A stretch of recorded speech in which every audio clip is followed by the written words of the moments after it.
बाबुल का घर छोड़ के बेटी पिया के घर चली। ये कैसी घड़ी आई है, मिलन है जुदाई है। तो गाइस, मेरा नाम है अर्पित सिंह और आज के जो पाठ का नाम है कन्यादान है, जो कि क्लास 10th NCERT का है। इसके पहले क्या कहते हैं मैं आपको बता दूं, इसका पूरा सारांश बता देता हूं। इसके लेखक जो है ऋतुराज है, उनको हम ऋतुराज जी बोलते हैं। अब जी लगा देते हैं, थोड़ा सम्मान बढ़ जाता है भाई। ठीक, तो ये बताया गया है जब लड़की की विदाई होती है, जब कन्यादान होता है, उस वक्त की ये पूरी बात है। तो शुरू करते हैं गाइस। कितना प्रामाणिक था उसका दुख। प्रामाणिक मतलब वास्तविक था। अब किसका दुख? माँ का दुख। अब देखिए, बहुत बार आप देखे होंगे जब विदाई होती है तो क्या कहते हैं, कुछ लोग झूठे मोटे रोते हैं। झूठे मोटे मतलब फेक, बनावटीपन, समझे कि नहीं। कुछ लोग तो हम देखे हो पानी लगा लेते हैं आँख में ठीक, मतलब दिखाते हैं कि रो रहे हैं। भाई दिखाना पड़ेगा ही, सब लोग रो रहे हैं तो उसको रोना पड़ेगा। बेसिकली औरतों में होता है, लेकिन जो माँ का दुख होता है प्रामाणिक होता है, वो वास्तविक होता है, समझे कि नहीं। लड़की को दान में देते वक्त, मतलब दान में देते वक्त, जब लड़की को दे रही थी वो लड़के को, कन्यादान ना, कन्यादान ना, तो लड़की को दान में देते वक्त जैसे वही उसकी अंतिम पूंजी हो। हाँ, इस लाइन का अर्थ है जैसे वही उसकी अंतिम पूंजी हो। अब अंतिम पूंजी तो थी भाई, बचपन से पाल पोस के बड़ा की उस लड़की को, अब उसको दूसरे घर में जाना है। तो उसकी अंतिम पूंजी तो वही है भाई। कैप पूंजी मतलब कैपिटल होता है सोशल साइंस में। लड़की अभी सयानी नहीं थी, मतलब लड़की भी बहुत ज़्यादा बड़ी नहीं हुई थी। नहीं नहीं, बड़ी इसका अर्थ नहीं होगा भाई, बड़ी थी तभी तो उसकी शादी हो रही है, कन्यादान हो रहा है। मतलब बहुत ज़्यादा अभी समझदार नहीं हुई थी।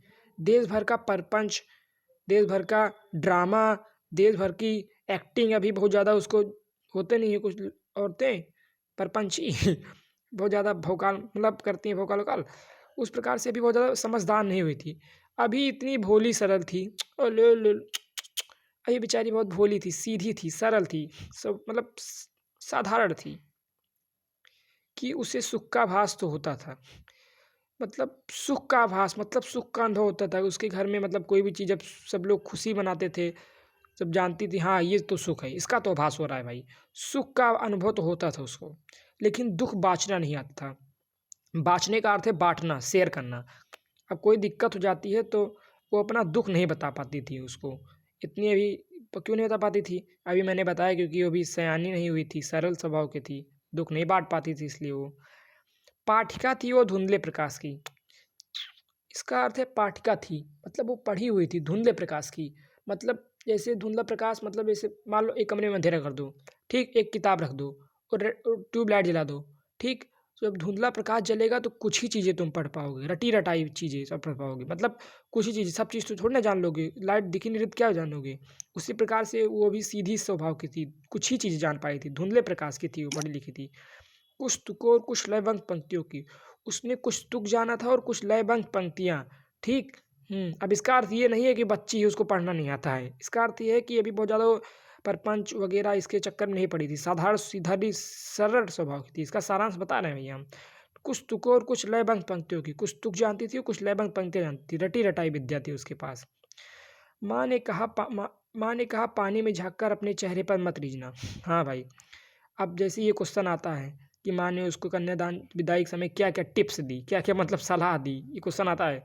तो माँ ने कहा पानी में झाँक कर मतलब देख कर, अपने चेहरे पे मत रीझना, मतलब गोरी थी, मतलब पानी में झाँक कर अपने चेहरे पे बहुत ज़्यादा घमंड मत करना।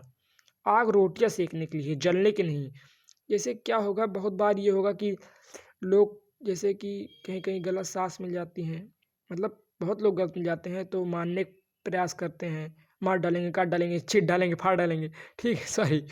तो क्या कहते हैं, तो मतलब बताया गया है कि जो आग का काम है ये बहुत बार ऐसे होगा, तुम लोग जलाने की कोशिश करेंगे, लेकिन आग का सही कार्य क्या है? रोटियां सेकने के लिए, जलने के लिए नहीं, समझे कि नहीं। तो जलना मत, कोई कुछ करेगा चुपचाप सहना मत, बोलना।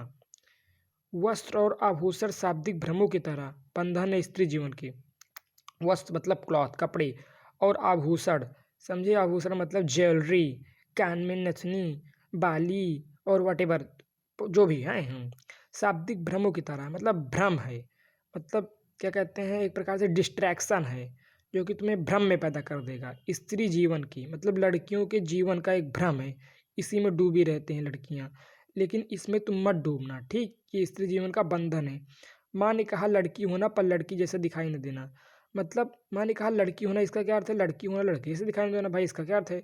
इसका अर्थ है साधारण लड़की की तरह मत दिखाई देना। साधारण लड़कियां जो होती हैं उनके ऊपर अत्याचार होता है, लेकिन वो तब भी घर में, लेकिन वो क्या कहते हैं, उसको सह लेती हैं। लेकिन तुम ऐसे मत होना, लड़की होना लेकिन लड़की की तरह दिखाई मत देना। कोई कुछ बोलेगा तो उसके खिलाफ आवाज़ उठाना, बोलना, डरना मत। लड़की होना लेकिन लड़की की तरह आवाज़ उठाई मत देना। तो भैया हाँ, विदा हो गई, चलते हैं, अगले वीडियो में मिलते हैं। धन्यवाद।